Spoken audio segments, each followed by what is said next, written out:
My grandmother's house. When I was a little kid, my favorite place in the world was my grandmother's house. It was a small, old house in the middle of a forest. The house looked like something out of a fairy tale, with a red roof and big windows that let in the sunlight. There were flowers in the garden, and the smell of fresh bread often came from the kitchen. I remember the house felt warm and safe, and it always smelled like my grandmother's perfume. Every year, we would go there to celebrate special days. My family, including my uncles, aunts, and cousins, would all gather at her house for her birthday. It was always such a happy time.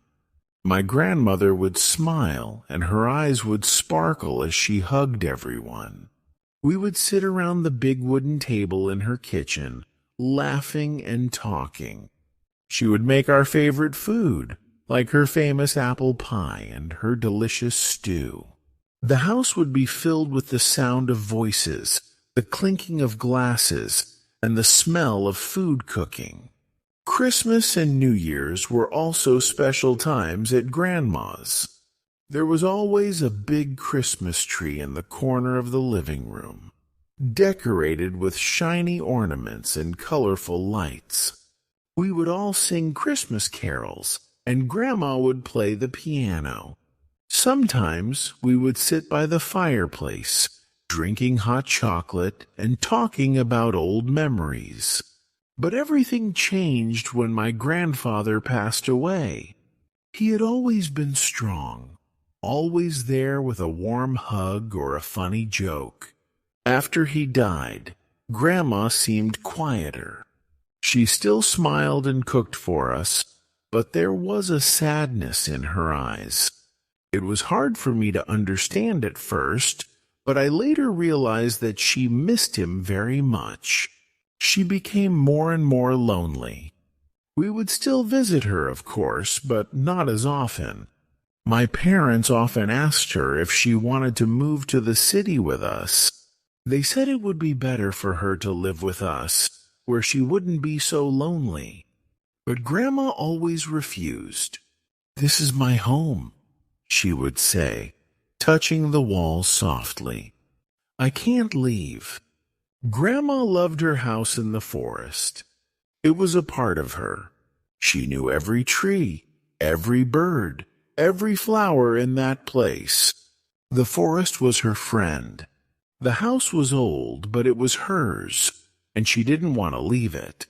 She told us that the house had memories of better days, of when Grandpa was still alive. She said that as long as she was in that house, she could still feel him with her. Even though she wanted to stay in her home, we continued visiting her.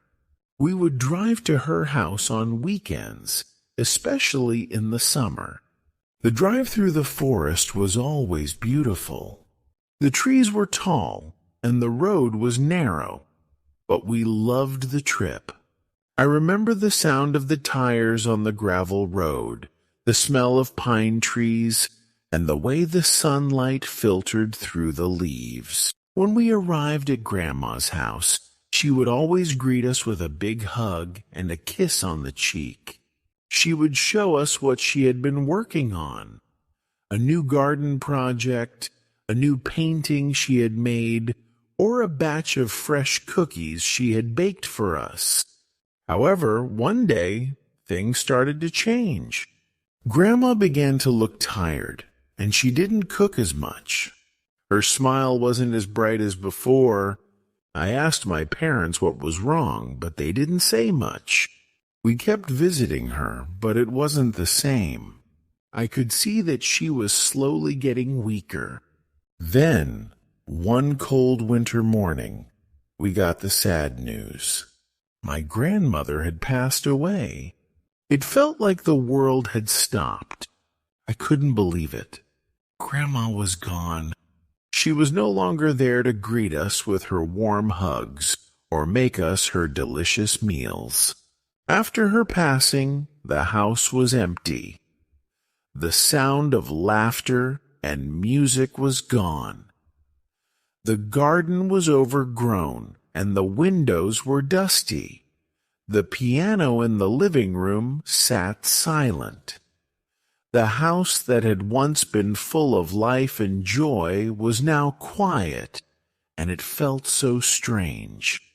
It was as if the house was waiting for something or someone to bring it back to life. I sometimes go back to visit the house. It feels different now.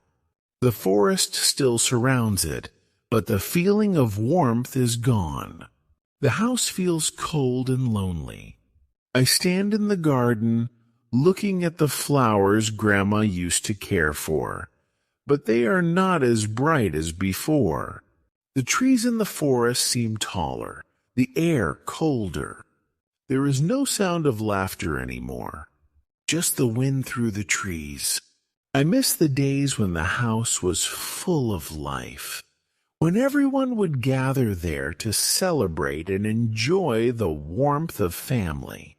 My grandmother's house will always be a special place for me, but now it makes me feel nostalgic. I remember the happy times, the holidays, and the smell of her cooking. But I also feel sadness because that house is now empty. It will never be the same again. I often wish that we could go back to those days, when Grandma was still there, when the house was alive with voices and laughter. But life moves on, and the house is just a memory now. The memories of my grandmother and her home in the forest will always be in my heart, even though the house is no longer there to welcome me. That's what happens when people we love are no longer with us. The places they left behind are just memories, and those memories can make us feel both happy and sad. But even though Grandma is gone, I will always remember the love she gave me and the home she created, a place where we all came together and shared the special moments of life. Thank you so much for watching. If you enjoyed the video, don't forget to like, subscribe, and hit the notification bell so you don't miss the next one. See you soon.